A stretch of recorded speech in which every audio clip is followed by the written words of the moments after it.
And with that, we will bring in our guy, the head track and field coach at Lutheran High School, Jermaine Stafford. Jermaine, we missed you last week, and it's good to see you back in the digital flesh, my friend. You look a little tan there, Doug. I appreciate that. I'm normally never something ever said about me. So the change is nice. Jermaine, how did spring break treat you, and what are you excited about here in the weeks moving forward?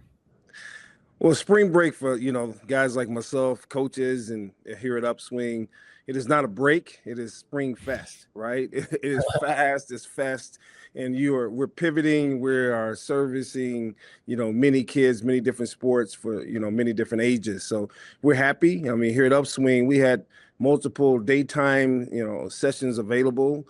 We did a half of Jeffco Douglas of Cherry Creek spring break. We had to put it all together. So, yeah, we're excited to get back to routine. As you understand, athletes are creatures of habit. So we're ready to get these creatures back walking in the way they used to walking. Well, speaking of creatures of habit, we're diving in at the top of the show with Coronado's Oliver Horton. He was a guy that we talked about a lot last year for cross country. And that watch. He doesn't need it in track. Doesn't need to track. You're on the lane and you're staring at a clock. But here's the thing, guys. I mean, to be honest with you, I was going through everything yesterday, and I'm trying to figure out what are we going to talk about today, because we don't have as many sports going on with spring break and all that. And then our guy Bobby Reyes had a great roundup of the Niwot invite over the weekend, and just plops this one right in our lap.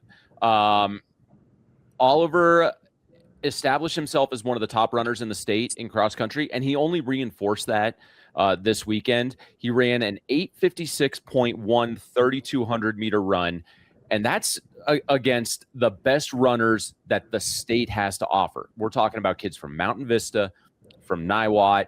You've got this little 4A runner from Colorado Springs who is just continuing to dust them all. But here's the catch. Going into this race, in Colorado history, only two runners had ever broken 9 miles in the 2-mile run. Cole Sprout from Valor Christian, Parker Wolf from Cherry Creek. In this run alone, guys, 4 runners cracked that 9-minute mark. So as I started thinking about, one, the significance of Oliver winning with that time and nearly set the state record. He's off of Parker Wolf's record, I think, by about a second. So he nearly had the state record, but to see 4 guys crack that mark when only 2 had done it beforehand, I mean, Jermaine, this is going to be where you thrive, man. What is it that we're seeing about track specifically? I think it's happening in all sports, but track specifically, kids are getting faster, stronger, and we're seeing results that are getting up there to tops in the nation. We'll talk about that, but why are we seeing this trend with high school track athletes in Colorado right now? It's the sun here in Colorado. I mean, I'm gonna be straightforward with you. As a track coach, it is the sun. This is our boost.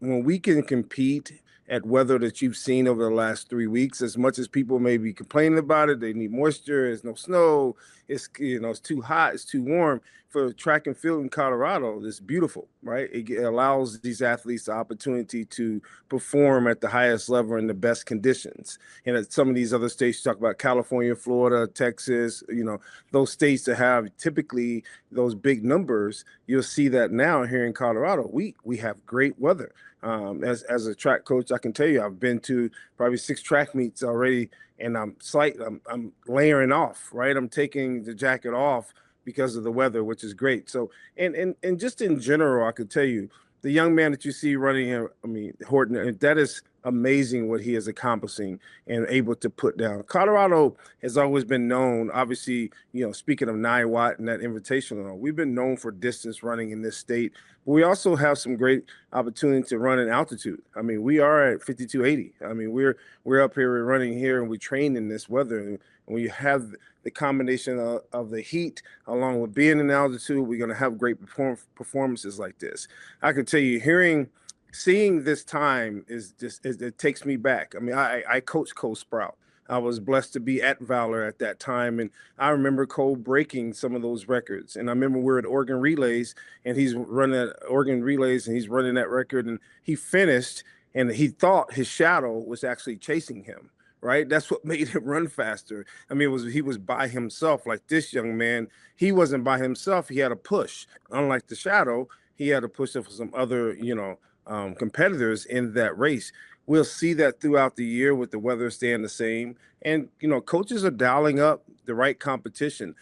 Unlike in a lot of sports where teams dodge each other because of classifications, Class A up to 6A, in different sports. In track and field, you go to a track and field meet, you will have everything from 1 all the way up to 5.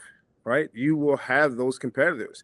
And when a gun goes off, it doesn't say, hey, the 1A guy, you get to go first. The 5A guy, wait to 2 steps and go. It's not that in track and field. For years, being a Lutheran, I've been there going on my 12th season now.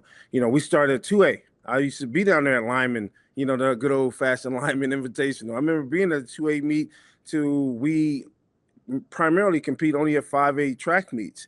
But if you go to any track meet, you will find different small schools there as well. I was blown away this weekend over at the Chaparral Invitational when you had some small schools. A 2A young lady was running, 57 seconds in the 400, just unheard of, right? So the track and field world and the stage allows, the athletes just to compete and not to be put in a vacuum of I'm class 1A, 3 or 4A. So the competition comes together, and then that's why you see these great performances.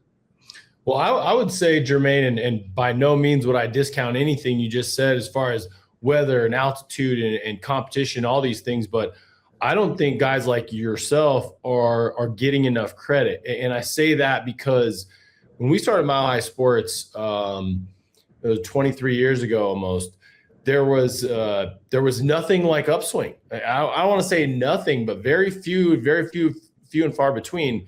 I think maybe 2 or 3 years in, there was a company you probably remember named Velocity. And Velocity had a similar kind of concept where they had a track space, had weights. I think Lauren Landau was behind that originally.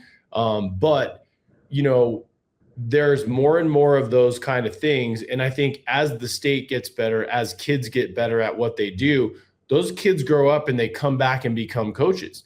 And I think you're starting to see some phenomenal track athletes from say 10, 20, 30 years ago, come back, show what they know. And then you have these great facilities like Upswing where kids can go and just craft their skills and get better and be better and learn from the best and do it, 365 days a year. I mean, the weather and the altitude are great, but there's also some days where, we were in there taking pictures of football players, and there's kids in there well ahead of track season perfecting what they do on the track. So I think all those things are true, but I would say that there has been, and along with the population comes a lot of these kind of opportunities, but you just take Upswing in and of itself, things like that, opportunities like that. And there are a few others and a few other coaches around the state and things like that where, these kids just have a chance to be good and be taught by the best at the best facilities. So I don't think it's any shock that records are being broken or you're having multiple kids kind of get in those like elite time slots. I think it has a lot to do with coaching and facilities. And when go ahead, Jermaine. Yeah, I was just gonna say thank you. It sounds better coming from someone else, right? Than blow them on, than blow them on the horn. Obviously, yes, coaching and facilities and opportunities in clubs and different clinics given. Yes, there is a high level of education going on in the state of Colorado. We have some brilliant coaches all the way, up north where you have, Coach Maurice over at Niwot and what we've had at different high schools, Coach Copeland down there at Chaparral, all the way across. The Fort Collins coach, that coach is brilliant in what he does there, So, yeah, there's some great coaches. Individuals are coming back and understand. We're going to get in a little bit about Fort Collins and, I'm going to draw that line of what you're talking about with coaching and how it's a huge impact when these individuals come back, right? I mean, one of my biggest goals in this offseason is bringing back, Lutheran alumni to be a part of our coaching staff, right? Because that is huge when you can have someone to come back when at such a young age, but still educated and can feel the pulse of where she needs to be on a Saturday. So yeah, it is. Colorado's at a high level when it comes to coaching. I see it across the board. Every team, you go to a track meet and you see just massive amount of adults. It makes me smile inside because, I mean, that's our mission here at Upswing, right? We connect people, connecting people and putting great adults around young people. You see a massive amount of coaches at track meets, right? It's not like one coach with 20 kids walking behind them. I mean, you see 5 to 7 coaches per team at these track meets. And, sometimes they're sending their teams to 2 different track meets. I have 100 athletes and we all can't go to one track meet where you only have 3 entries per event. So I may have to send some to different venues. So the coaches have to split and go. So it takes a team approach and a very valued presence from the coaches. Well, and the one thing that I wanted to stress after what Doug was saying is it's not specialized to one area either. And Jermaine, you mentioned, Colorado right now has a great reputation for distance runners, right? And we can see that even in the girls' side of the 3,200. I was looking on Max Preps before the show. 17 of the top 20 girls in the nation who've run the 3,200. 17 of those 20 top times are from Colorado. Right. So the reputation of distance running is certainly there. But if you dig a little deeper, Eagle Crest Cameron Bell, a guy that we know well because we took pictures of him at your facility. I think he's leading the state with a 24-foot, 3.5-inch long jump. And right now it's number 7 in the country. The Fort Collins 4x100 relay team sits at number 7 in the country. Right. So you've got sprinters, you've got jumpers. You're kind of covering the board here with what kids from Colorado are able to do. So here's my my other question for you guys is, way too often, I don't think, and I think I've asked this on the show before when we see great performances, it's really hard to appreciate the greatness that you see in the moment that you're seeing it because you're either comparing it to other historical times, you're comparing it to, to athletes around the country. But are we really living in this time that we're going to look back in 10 years and with a lot of sports, but for this discussion, specifically track and field, and say, man, what a group of kids that we had in 2025, 2026, 2027. Yeah, absolutely. I think you have to. I mean, that's what history is created, right? It's like you live in the present, but you have to be in the future to actually accept history, if that makes sense, right? And understanding, the things that we've had here in track and field over the years. You look at some of the great track and field athletes that we've seen on the professional level over the last 2 years. When you see Anna Hall doing what she's done across the board, right? For years, you see Anna Hall and you watched her run here in Colorado. You've seen her run, jump, throw. She was doing all these events and what's it going to, come to be one day, or come to be a world champion, hopefully Olympic champion coming, and understanding you didn't appreciate it as much as now you think back to that team. And on that one team, there were, multiple Division I athletes, right? There were multiple Olympians, right? Sadie McFadden, she's actually a bobsled Olympian this year. She was on that team. She was a long jumper in Wyoming, right? But she actually was a sprinter on that Valor team. She was in the bobsledding here in the Winter Olympics last year. You don't realize that. You can't realize it until the actual present comes, right? And you're seeing that now with the athletes we have. Think about what you just stated, Doug. 17, right, of the top 3,200, performances. 17 of the top 20. Right. So you talk about state championship, top 18 make it. Right. Yeah. The top 18 make it in the state to the state championship. Now, I'm sure all those young ladies aren't all the same classification, but I'm sure there is heavy somewhere in one of the 2 classifications. So you think about that, how hard it is to get into that 3,200. I mean, this year you see that when you had at that Niwot Invitational, you had 4 young men below 11 seconds. Yeah, if we were in Texas, people be giggling about that, because they go 4 guys below 10 seconds there. But here in Colorado, to be this early in the year, we haven't hit April 1 and having 4 young men below 11 seconds it's powerful. And that was going to be my next point is, but they're not even in peak performance time yet. No. If you're coaching, especially a lot of track and field athletes, I don't coach distance. I obviously being a head coach, I see it all. I'm able to touch and understand and hear the feedback from every coach. I understand what I want to see from our team. But one thing, regardless of what event they are, we are in that cycle where this is a volume cycle. No one's working at truly speed work as of right now. I don't want to give up my tips to any coach to come out and beat us. But like if you're sitting and you have 5 weeks to go, you're on that teetering to that speed work. You're not quite there yet. So yeah, they're only going to get faster, and the competition is going to get better because it's get that time of the year where that top 18 list gets tighter and tighter. So coaches start to strategize, like, how can I get the best out of my athlete?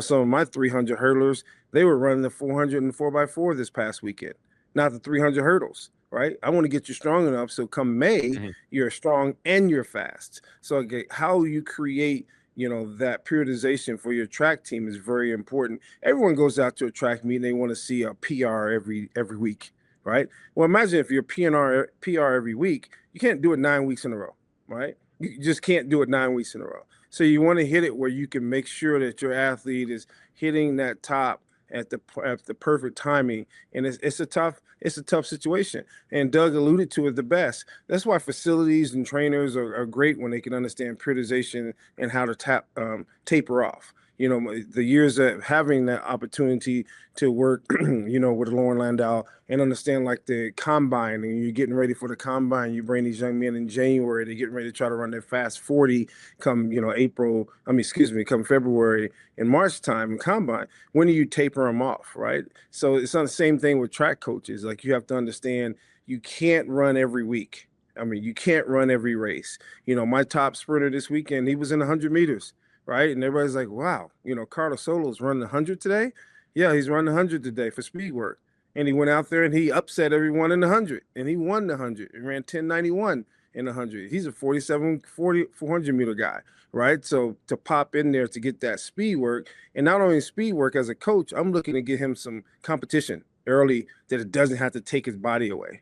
Right. It's almost like running in water. I want to get him where his body's not going to get hurt, but I can put him where he's going to be competitive in a race that he's not confident, but he understands this is not his race, right? He is a featherweight fighting a heavyweight, boxing match. So he understands how he has to perform. So yeah, it's interesting to see. Great facilities do it. Recovery is vital. Places like, Upswing does it. I mean, you have some other places. I know schools are doing it great as well with cold plunges and compression boots. It's important to make sure these kids can get through this next 5 weeks. And think about it. It's 5 more weeks to state.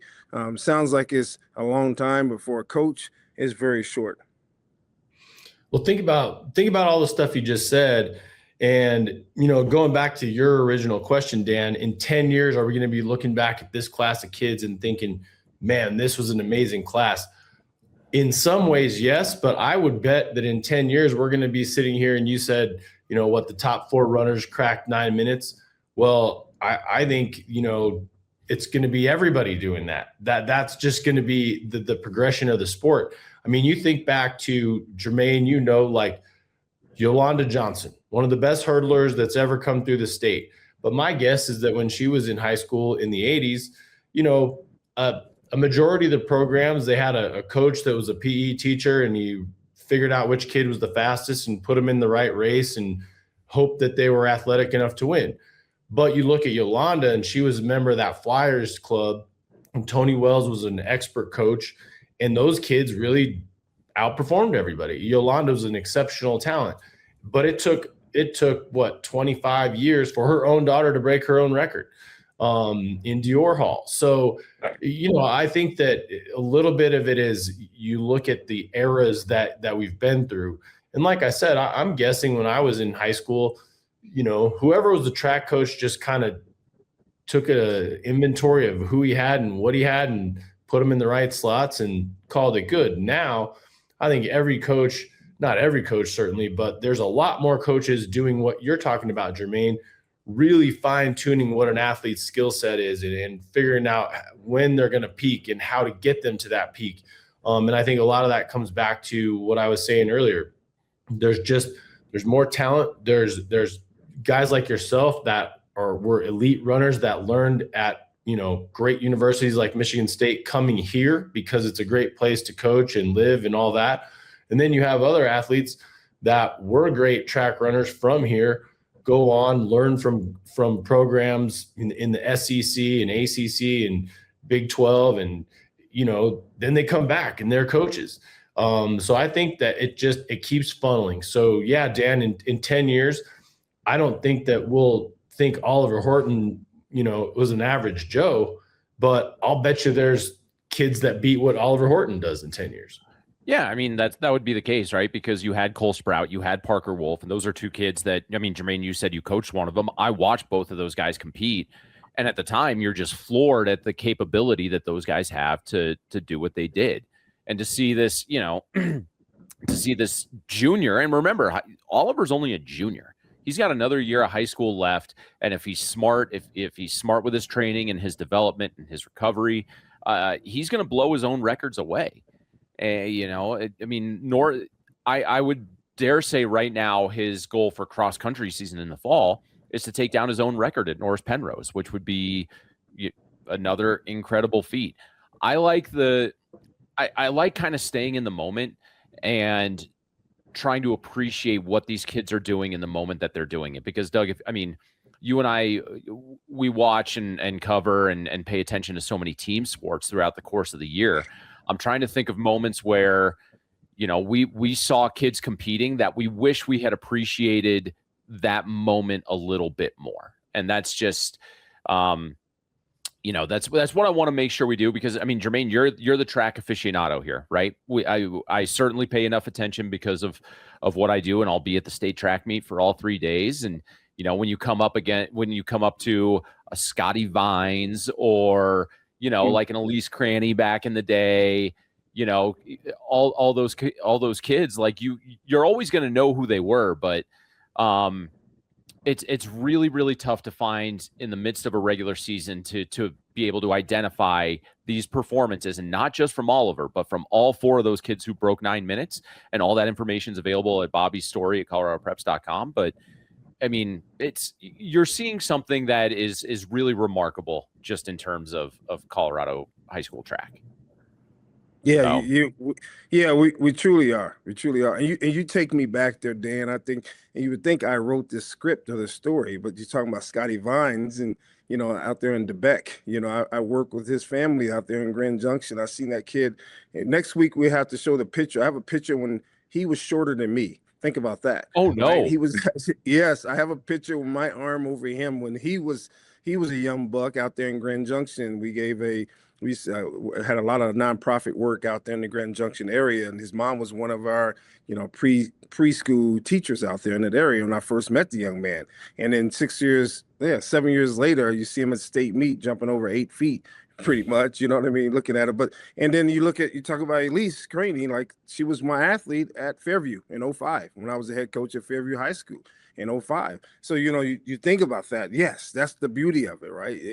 I can connect and draw a line. There's going to be people out there that work with these young men and women to hear those names and understand that it's great for the sport. It's great for Colorado, but it is unique. I love the way you put it, Doug. It's just different growth happening on and off, the track. So the times will always be there. The PRs, those are going to happen. Right, PR is going to happen. Someone's going to run 9.49 soon, right? Just look at what the young men are running in high school in Texas right now. That Usain's Bolt 9.58. That's coming down very soon, and no one thought that would ever happen, right? So, having a blessing in front of you and understand there's a goal, but obviously goals are. Records are records, but being more. How can I put it? Being more consistent and falling in love with the sport is what you see with like the Oliver young man, right? That you fall in love with running when you hit times that he's hitting, right? You have to do so much hunting during the week of miles and 100 miles plus and attrition of the recovery and nutrition to be able to get those times. So it's, kudos to all the athletes because it takes more about consistency versus just talent to hit numbers like that. Yep. And it's it makes for a fun stretch of the year that we're going into in terms of, like you said, Jermaine, it's 5 weeks. And you can sit there coming out of spring break and think 5 weeks is, it's so much time to get to appreciate this. It's really not, because 5 weeks is the football playoffs, and track gets to do it in one day. That's right. That's right.